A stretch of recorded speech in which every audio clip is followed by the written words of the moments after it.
Welcome everybody to Spellsling on a Shoestring, where I take budget decks and show you that they can still be badass. As far as magic decks can be. As you might see, the backdrop is a little bit different here. That is because I'm doing this on my couch, because my PC is borked and doesn't like looking at myself through the camera anymore, so I'm doing this on my phone and editing it after instead. So the deck that we're looking at today is Mono Red Hollow One. Now, Magic the Gathering is not normally considered gambling, except in Germany.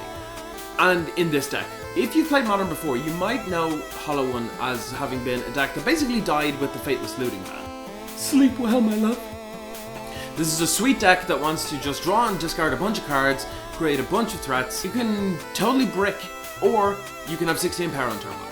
This is possibly one of the highest variance decks in Magic. There's a low floor but an extremely high ceiling. So before I jump into the deck tech, if you could do the usual, the like, subscribe, click the bell, anything at all to help me out is a massive, massive, massive help. Okay, so what is this deck? What is Hollow One and what does it want to do? So, Hollow One is a 5 mana 4/4 with cycling 2. That sounds terrible, until you read the other piece of text on it that says it costs 2 less for each card that you've cycled or discarded this turn.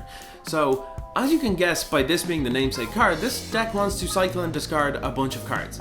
And in Modern, we have a lot of ways to do it. There are some other payoffs for cycling and discarding cards as well, so I'll just run through them here first. First up, we got Flameblade Adept. It's 1 red mana for a 1/2 with Menace, which is reasonable stats as it is, but whenever you cycle or discard a card, it gets +1/+0 until end of turn. Considering that, depending on how your hand goes, you can be cycling and discarding up to 7 or 8 cards on even turn 2, this is incredible in the deck. Another thing that you don't mind getting caught up in the drawing and discarding is Flamewake Phoenix. 3 mana for a 2/2 flying haste is okay, but if it's in the graveyard and you've got a creature with power 4 or greater on the battlefield, which can be easily turned on by either Hollow One or Flameblade Adept, then you pay 1 red and it comes back.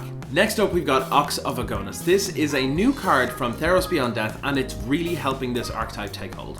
It's 5 mana for a 4/2, which is kinda terrible, but it has escape for red and exile 8 other cards from your graveyard. Now that might sound like a lot of cards, but when you see how fast we're going to be cycling and discarding cards, that is nothing. When this enters the battlefield, you can discard your hand and draw 3 cards. If you discard your hand and you've got more than 3 cards in it, and you draw a Hollow One, that Hollow One's now free. The Ox really helps with the late game. You can hard cast this if the game has become drawn out, or you can just exile a bunch of cards that were just sitting in your bin anyway, and take it back from there. As I said, this is an interesting deck, and that's the main game plan, but there are a couple of other creatures that help enable another secondary kind of game plan as well. I don't want to introduce those just yet, we'll bring those in later, but what I'm going to talk about next are the ways in which we are going to be cycling and discarding cards. First up, we've got Burning Inquiry. Burning Inquiry is 1 red mana for a sorcery that reads each player draws 3 cards, then discards 3 cards at random. At random is huge here, for a number of reasons. One is that this is extremely potent card draw for you. Being able to draw 3 and discard 3 on turn 1 alone is massive. If you draw and discard 3 cards and you get even 1 Hollow One on turn 1, that's 4 power on the board straight away. That's something in Modern that doesn't die to Bolt and doesn't die to Fatal Push on turn 1. You get 2 of them, the game's probably over. Another great thing about this is that usually the at random part sucks, because you want to have control over what you're drawing and discarding. But with this deck, a lot of cards don't mind being in the bin. You've got your Flamewake Phoenixes, you've got your Ox of Agonis, and we'll get to some other bits later on, but you really don't mind cards going into the graveyard at all. Another great thing about Burning Inquiry that a lot of people don't realize is that if you cast this on turn 1 and you accidentally make your opponent discard all their lands, they basically can't play Magic, and you're sitting there happy as Larry just playing away. So next up on the list is Goblin Lore. Goblin Lore is 1 and a red for a sorcery that reads you draw 4 cards, then discard 3 cards at random. Now what's nice about this is it helps keep your hand stocked because you're not actually going down any cards. With Burning Inquiry, you're down a card because of the card spent to cast the spell in the first place. You're drawing 3 and discarding 3, and you've used 1 card to do so, so you're going to end up down a card. Whereas with Goblin Lore, you're drawing 4 cards and discarding 3, which means that you are actually not losing any number of cards whatsoever. This increases your chances of being able to continue some drawing and discarding, or playing additional threats or lands or whatever you need. What's really nice about this is because it discards 3 cards, again, if you have any Hollow Ones after you've cast this, they're now free. Finally, for the drawing and discarding, we have Cathartic Reunion. So as an additional cost to cast this, we have to discard 2 cards, but then we get to draw 3. We're using 1 card to cast Cathartic Reunion and discarding 2 cards, so that's 3 cards in total.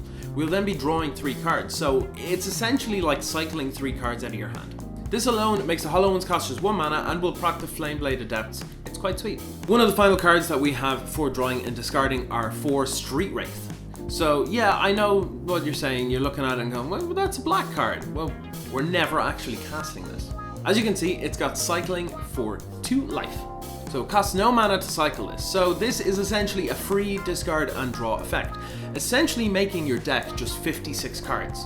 This is played in a number of decks that wants to reduce the variance in their deck or increase the chances they have of finding specific pieces. And in this kind of deck, that is an invaluable thing to have. As we're playing a red deck in Modern, there's 4 lightning bolts. I don't have to explain this, it's just, if you're not playing it, it's almost objectively wrong. So that is the main game plan. We're looking to draw a bunch of cards, discard a bunch of cards, maybe screw up our opponent's hand, make our stuff cheap, make our stuff free, make our stuff huge. It's all good. You might notice that that's not actually a full deck. What we do have is a secondary game plan. This used to be, as I said, it used to be a Rakdos deck where you had a bit of discard and interaction and that kind of stuff. We have much less of that now because we're monocolored. However, we do now have a combo in the deck. For this combo, I will have to explain it a little bit. So first of all, I'll show you the pieces that we have. We have 3 Runaway Steamkin. So it's 1 and a red for a 1/1, and whenever you cast a red spell, you put a +1/+1 counter on it. If it has 3 +1/+1 counters, you remove them, and then you get 3 red mana. So this is essentially a repeatable ritual on a stick. As we all know from multiple different formats, free mana is busted. Next up on our list is another card from Theros Beyond Death, and that is Underworld Breach. This is my new favorite card. It really is. It has enabled so many stupid decks. So Underworld Breach is 1 and a red for an enchantment that reads, all non-land cards in your graveyard have escape. So Underworld Breach is 1 and a red for an enchantment that reads, all non-land cards in your graveyard have escape.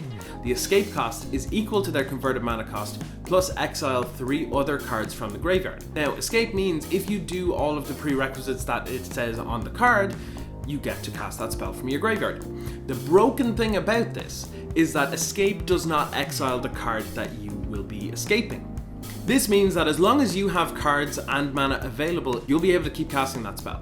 Now, Underworld Breach does sacrifice itself on end step, but honestly, I've never really had that happen, ever. We normally just win the game before that happens.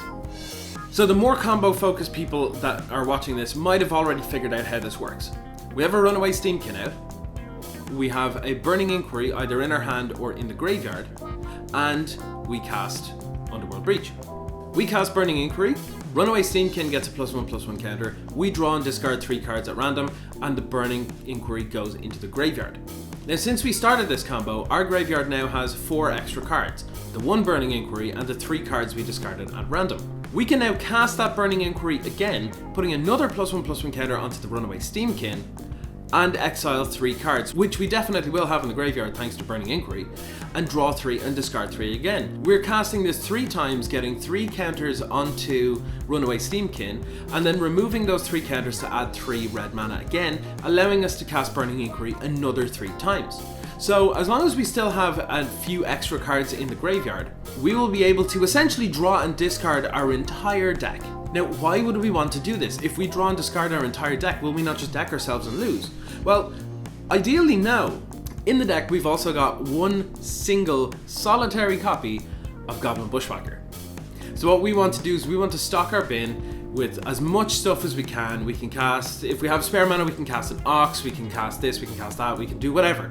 But the Burning Inquiry, Underworld Breach, Runaway Steamkin loop, if we get that going, we will have our entire deck into the bin. We can then cast the Goblin Bushwhacker from the bin with Kicker, and everything that we have cast, like the Hollow Ones and the Flame-Bladed decks that have gotten astronomically enormous thanks to the number of cards that we've just drawn and discarded, we can then kick it, give them all haste, and swing in for 50, 60 damage. It doesn't matter. It's huge, lethal.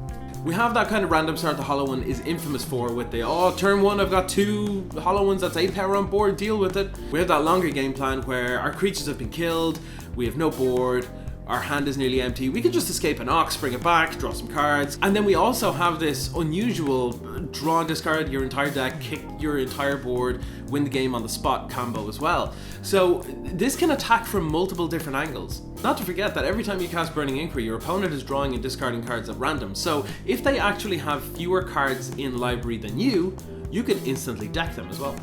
The mana base for this is unbelievably simple. It's all mountains, except for these 4 Forgotten Cave, because they cycle for 1 mana, so why not include them? This deck is badass. I love it. It is so silly. It's so silly, but it's incredibly powerful as well. You can have up to 16 power on turn 1 if you are ridiculously lucky. It's never really gonna happen, but it can. It's just super fun. Next, we are moving to the sideboard.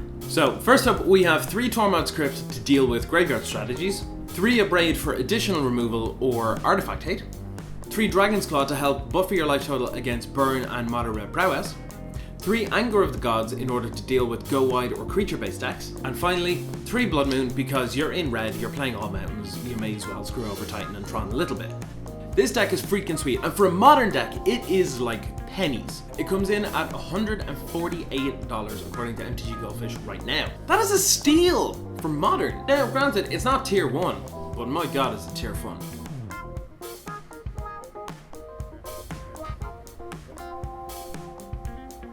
So I will be streaming with this deck next week on Twitch, and I will be putting it up on YouTube here afterwards.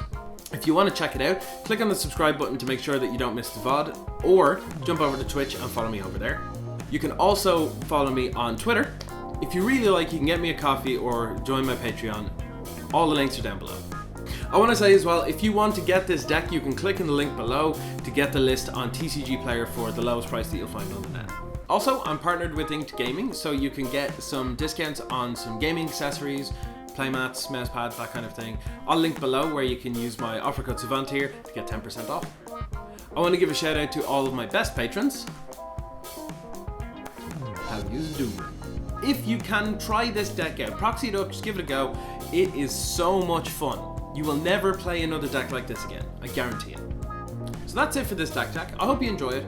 It's a little bit different to what I would normally do setup wise and stuff, but to be honest, I kind of like it because it's a little more chill. Normally I have to script myself in order to make sure that I just don't run off the rails and dribble on and talk a lot of crap, and here I go again. Let me know in the comments below what you think about this deck, or what you think about the setup, or what you think about the way in which I've approached it this time, and if I should do anything differently.